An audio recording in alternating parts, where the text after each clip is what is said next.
안녕하세요. 꿈과 사랑 정창원입니다.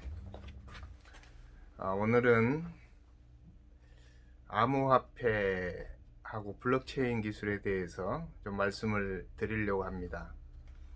사실 좀 전문적인 용어긴 하지만 제가 이제 목사로서 말씀드리기는 조금 부족한 면이 있습니다만 우리가 상식적으로 알아야 될 부분만 제가 말씀을 드리고 또 제가 아는 것만큼 제가 또 공부하고 배운 것만큼만 말씀을 드리도록 그렇게 하겠습니다. 얼마 전에 제4차 산업혁명이라고 하는 클라우스 슈밥의 책을 소개해 드린 적이 있는데요.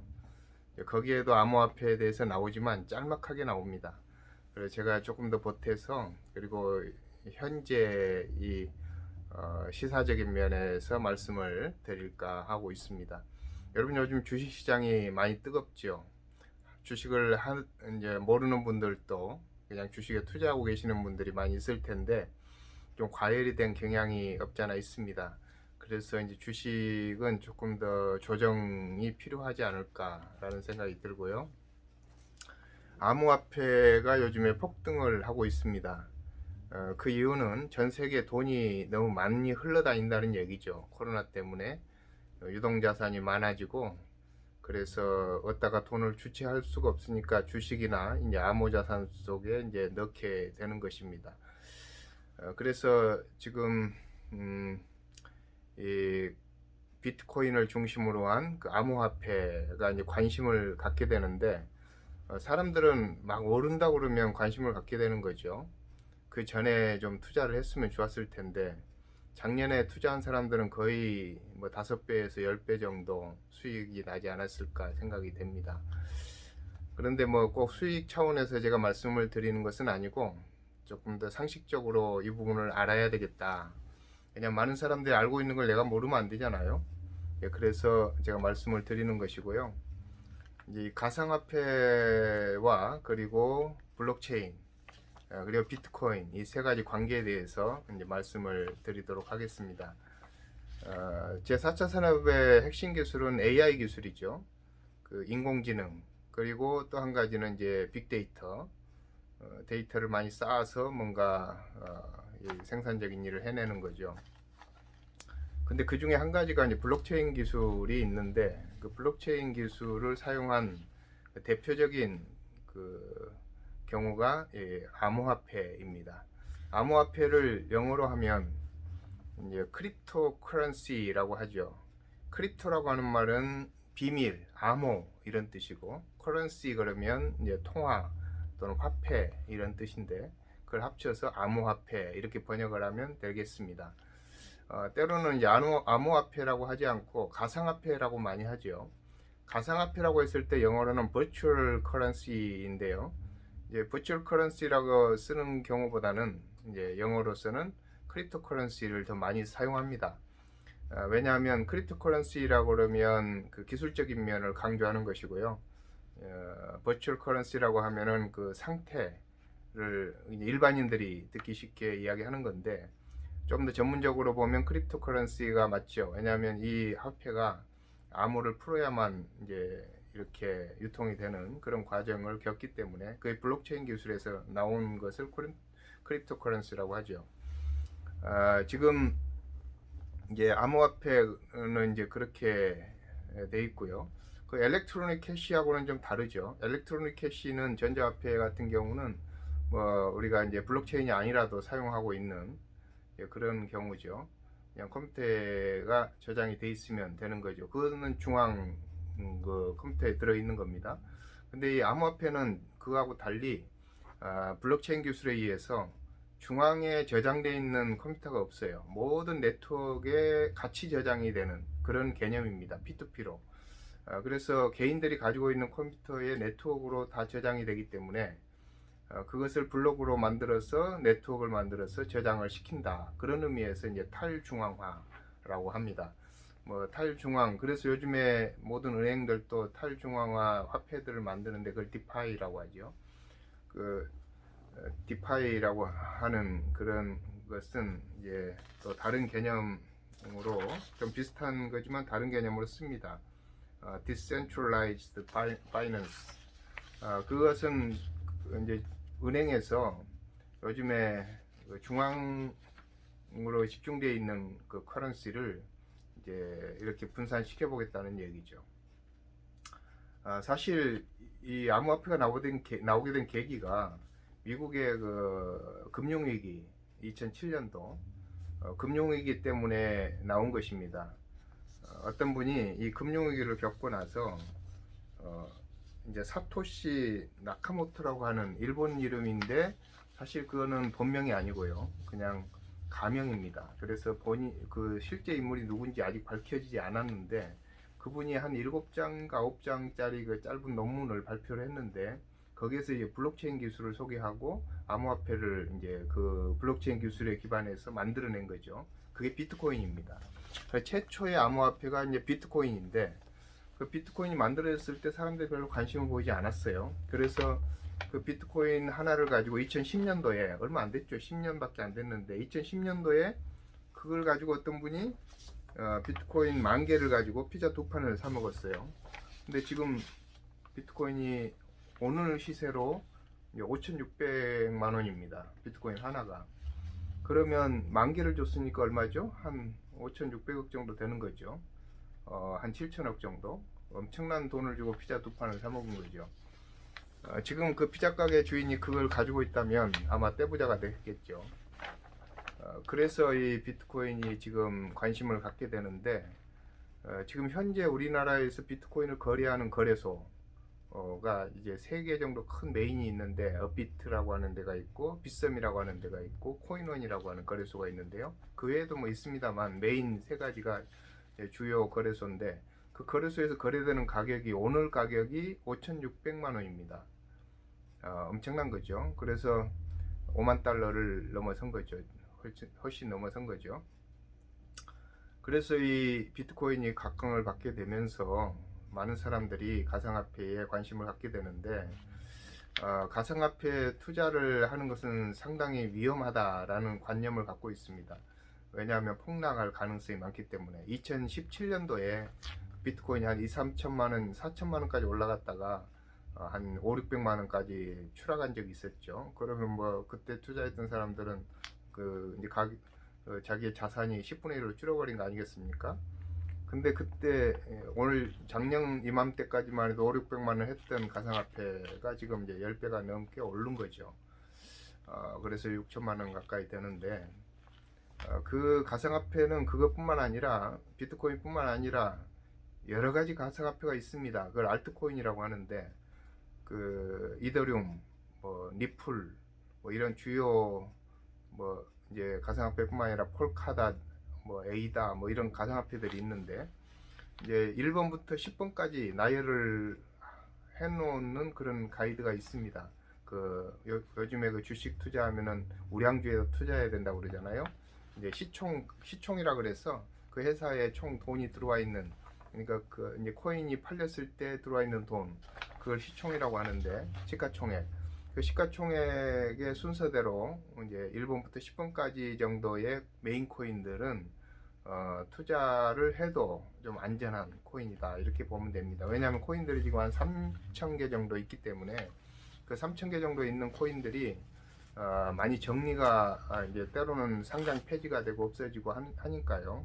없어지지 않을 코인에다가 투자를 하는 게 필수적이죠. 이제 코인 투자에 대해서는 조금 이따가 말씀을 드리고 이 암호화폐가 이제 등장하게 된 게 2009년도, 2008년도 이 정도에 등장을 했다 그랬죠. 그분 이름이 사토시 나카모토. 사토시 나카모토에 의해서 이제 이게 만들어졌는데 그게 지금 채굴이라고 하는 방식으로 이제 그게 늘어납니다.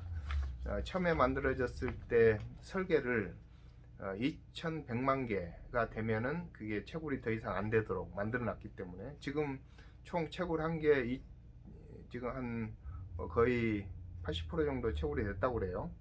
그러면 이제 나머지 한 20%를 채굴하는 데는 시간이 오래 걸린답니다. 왜냐하면 반감기라는 게 있어가지고 4년마다 한 번씩 이게 줄어든대요. 반씩 그 나오는 그 코인 수가. 그래서 이제 반감기를 작년에 지났기 때문에 이제 더 줄어들어서 이제 앞으로 남은 그 20%를 채굴하려면 한 10년, 100년 정도 걸리는데 이 채굴이라고 하는 말을 많이 쓰죠. 그 마이닝, 영어로는 마이닝인데 우리나라 말로 채굴로 바로 번역을 했는데, 그게 광산에서 금을 캐듯이 이제 이 코인을 캔다는 뜻이죠. 근데 우리가 실제로 뭐 어디서 캐는 게 아니고 컴퓨터 그래픽 카드를 이제 좋은 걸 써가지고 돌리면서, 컴퓨터를 돌리면서 암호를 풀어내는 거죠.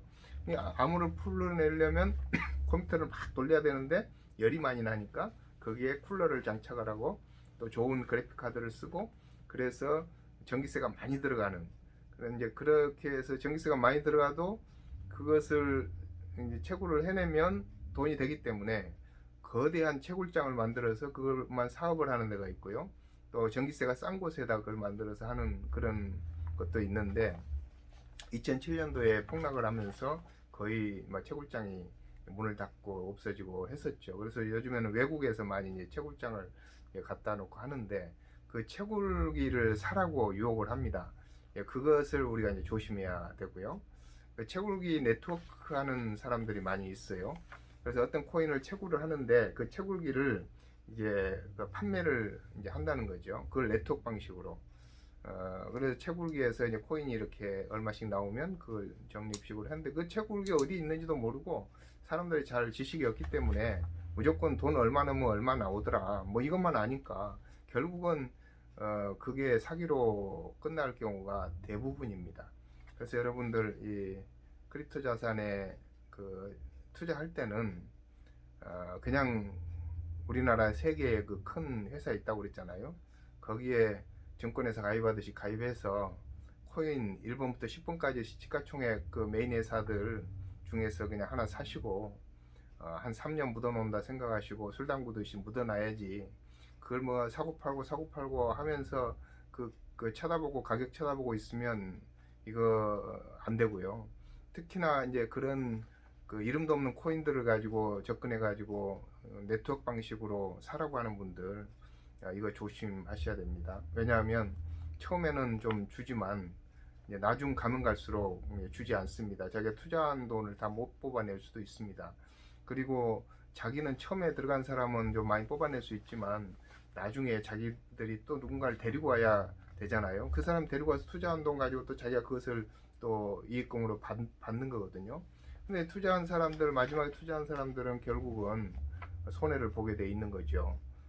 그 손해가 상당히 커지는, 그래서 지금 뭐 증권 자산운용사 그 사기 사건, 라임 사태라든지 옵티머스 사태라든지 이게 똑같습니다. 그런 거하고 비슷한 그런 코인 사기 사건들이 많기 때문에 코인 네트워크 한다, 뭐 코인 다단계 한다 그러면 절대 하시면 안 됩니다.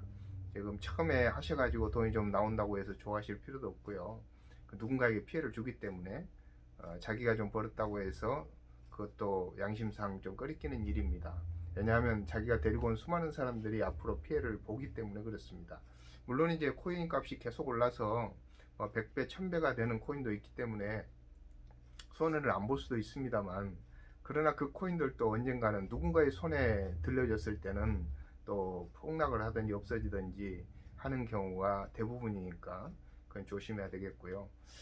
그러면 이제 제가 아까도 말씀을 드렸습니다만 이 코인을 투자를 해도 되느냐 하는 거, 제가 이걸 말씀을 드릴 수는 없죠. 그렇지만 여러분들이 이제 주식을 투자하듯이 투자하는 거는 괜찮다. 왜냐하면 이게 주식도 이제 전망을 보고 미래 가치를 보고 회사에다 투자를 하는 거잖아요. 근데 이 코인도 미래 전망이 있습니다, 사실. 왜냐하면은 앞으로 이 커런시가 달러가 지배하던 그 세상에서 암호화폐 쪽으로 블록체인 기술을 사용해서 탈중앙화된 이 화폐잖아요. 그 화폐 쪽으로 많이 이제 권력이 이동할 가능성이 많기 때문에 여러분들이 그거에 투자를 해놓으면 뜻하지 않게 많은 수익을 낼 수가 있습니다. 그래서 그 뭐 좋은 회사 뭐 알아볼 필요 없고요. 그냥 1번부터 10번까지 내에서 투자를 해 놓으신 다음에 그걸 들여다보지 마시고 오래오래 놔두시라. 그게 이제 최고다, 이런 생각을 저는 하고 여러분들에게 말씀을 드리고, 그래서 이 앞으로 이 코인 시장에 조금은 관심을 가질 필요가 있는 게 이 변화되는 세상이 그쪽으로 흘러가기 때문에 그렇습니다. 그럴 수밖에 없는 것 같아요. 요즘에 은행들 많이 없어지잖아요. 은행 많이 없어지는 이유가 왜 그렇습니까? 자동화되니까 그렇죠. 자동화되는데 이제 그것도 없어집니다. 왜냐하면 중앙은행이 필요가 없을 정도로 이게 이제 비트코인 이 암호화폐는 그냥 은행이 필요가 없습니다. 컴퓨터가 컴퓨터대로 서로 그냥 거래를 해버리니까. 그리고 지금 외환을 송금할 때 많은 수수료를 내잖아요. 그 이유는 스위프트라고 하는 그런 회사가 그 중개를 해주거든요. 그러면 우리 한국 돈을 필리핀으로 보낼 때 한국 돈이 달러를 바꿔져 가지고 필리핀 가서 페소로 바꿔서 그 이제 은행으로 보내주는데 거기에 중간 수수료를 받는 그 회사가 있습니다. 이제 그래서 은행들이 거기다 수수료를 지불해야 되기 때문에 이 송금 수수료 비싼데 해외 송금. 그런데 이제 우리나라도 송금 수수료가 없어지듯이 이제 해외 송금도 없어질 가능성이 많습니다. 왜냐하면 이 암호자산을 활용하기 때문에 암호자산은 그냥 가는 거예요. 수수료가 필요가 없어요. 은행 중간에 은행이 끼질 않고 바로 가버리니까. 그래서 그 굉장히 유용한 그런 그 이제 화폐이고 이게 앞으로 미래 화폐가 될 가능성이 많다. 많은 사람들이 이거 아니다. 그런 논란이 있습니다. 뭐 달러가 절대 없어지진 않을 것이다. 달러가 이걸 가만 놔두겠느냐.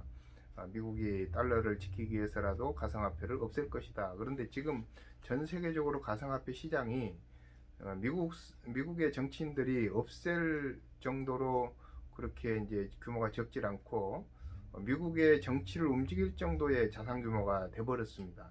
그래서 아마 암호화폐 자산에 이제 투자하는 이번에 테슬라가 그 한 몇 조를 투자했잖아요. 1조 5천인가요? 그냥 그 엄청난 돈을 이제 비트코인을 사는데 투자했단 말이죠. 그 마찬가지로 월가의 어떤 자산가들이 이제 거의 뭐 직원들을 이제 감축을 하면서 AI로 다 대체를 하고 그러면서 그 자기의 자산을 많은 부분을 가상화폐 쪽에 투자를 하고 있다고 합니다. 그래서 이거는 팩트이기 때문에 우리가 앞으로 이 변화되는 그 이제 화폐 시장이 어떻게 변해갈 것인가는 뭐 규명이 딱 된 것 같아요. 그래서 이제 시간이 문제지 언젠가는 될 것이다. 5년 내에 분명히 뭔가 이제 비트코인 그 카드가 만들어져 가지고 그 비트코인 카드로 슈퍼에서 결제를 하게 되면 그것을 받는 회사가 있고 안 받는 회사가 있겠죠. 그래서 이제 그것을 결제하면 바로 비트코인이 그 가상자산에 그 이제 위탁해 놓은 그 거래소에서 이제 차감이 되고 바로 그 비트코인이 차감이 되면서 현금처럼 쓰이는 그날은 분명히 2, 3년 내로 오게 됩니다. 그래서 비트코인뿐만 아니라 이제 다른 이제 코인들도 그렇게 생기겠죠. 그러면서 이제 혼조세가 일어나면서 코인이 어떤 게 진짜 살아남을 코인인가 이게 이제 문제가 되는 거죠. 그래서 중요한 거는 비트코인은 살아남을 거고요. 나머지 이제 그 알트코인 중에서 주로 이더리움이라든지 리플이라든지 그 리플은 지금 미국에서 소송이 걸려가지고 이게 주식이냐 아니냐 뭐 이런 식으로 소송이 걸려서 좀 문제가 있습니다만 그게 끝나게 되면 리플이 아마 상당히 오를 것 같아요 가격이. 그러면서 이더리움은 지금 하나에 작년에 이맘때 한 20만 원 정도 했던 게 지금 200만 원 갑니다. 그래서 그 이더리움 같은 거라든지 뭐 이런 화폐들 그게 다 제가 말하는 게 화폐입니다. 이 화폐 가상화폐 그 화폐 코인이라고 하는데 그 코인을 이제 거래소에서 사셔서 그 자기 그냥 그게 뭐 장부에 있는지 없는지 모르지만 자기 장부에 들어가는 거죠. 그러면 이제 그게 자기께 되는 겁니다. 그래서 보관을 컴퓨터에서 하는 거니까 그 좀 알아보시고 투자를 해보시는 것도 괜찮지 않을까. 제가 가상화폐 투자를 권한다 그러면 좀 이상한데 그냥 그럴 거다라고 하는 이야기고요. 그리고 요즘에 금값이 많이 떨어지고 있는데 그 이유가 바로 딱 한 가지입니다. 그게 바로 가상화폐가 뜨고 있기 때문에 그렇습니다. 이 금은 이제 달러라든지 다른 화폐 가치를 대신할 수 있는 중요한 그 수단이 금이죠. 그런데 금이 이제 가치가 없어지게 되는 게 가상화폐 때문에 그렇습니다. 이 자기의 이 현물 그 현금 캐시 이것을 대체할 수 있는 가상화폐 크립토 커런시가 생겼기 때문에 금이라고 하는 것이 그 자산을 저장하는 그런 수단으로서 기능을 많이 상실하게 되죠. 그러면 무겁고 보관도 힘들고 하니까 그 금값이 떨어지게 되겠죠. 그래서 여러분들 가상화폐에 좀 관심을 가져보시고, 또 누군가 가상화폐에 대해서 이렇게 이러쿵저러쿵 이야기를 하면 이건 이거구나 하고 또 알고는 있어야 되니까요. 어느 정도 이렇게 기본적인 상식만 아는 것도 괜찮을 것 같습니다. 오늘 여기까지 하겠고요. 여러분 즐겁게 시간 보내시고, 혹시라도 제 이 영상을 이제 저장을 하는 거, 그리고 구독 버튼을 눌러서 구독을 하는 거, 이걸 좀 해주시면 제가 가끔씩 유용한 정보들 자주 올리도록 그렇게 하겠습니다. 그리고 제가 아는 것 봉사하는 의미에서 많이 공유를 하려고 하니까요. 여러분 구독 버튼, 좋아요 눌러주시고, 특별히 댓글도 남겨주시면 좋을 것 같습니다. 아침에 사실 어젠가요? 어제 제가 책 소개하는 걸 하나 올렸는데, 외국 사람인가 누군가 모르겠는데 영문으로 장문의 그 댓글을 달아 놓으셨고, 거기에 이제 한글로 번역이 돼 있는데 제가 읽어보니까 너무 감동을 받았어요. 내가 지금 별것도 없는데 그렇게 이 영상을 보고 자기가 너무 기분이 좋아지고 커피를 마시면서 즐겁게 영상을 보았다고 그러면서 댓글을 남겨두셨는데, 그런 댓글은 제게 힘이 됩니다. 여러분, 그래서 댓글, 좋아요, 이거 누군가가 제가 영상을 보면 꼭 뭐 댓글, 좋아요 남겨주세요 뭐 이런 걸 제가 보고 어색했는데, 저도 이제 앞으로 좀 구독자를 많이 늘려서 그냥 이 소통하는 장으로 삼으려고 합니다. 제가 무슨 이 유튜브를 통해서 수익을 얻으려고 그런 건 아니고요. 그냥 기본적으로 하고 하는 거니까 여러분 그렇게 해주셨으면 고맙겠습니다. 감사합니다.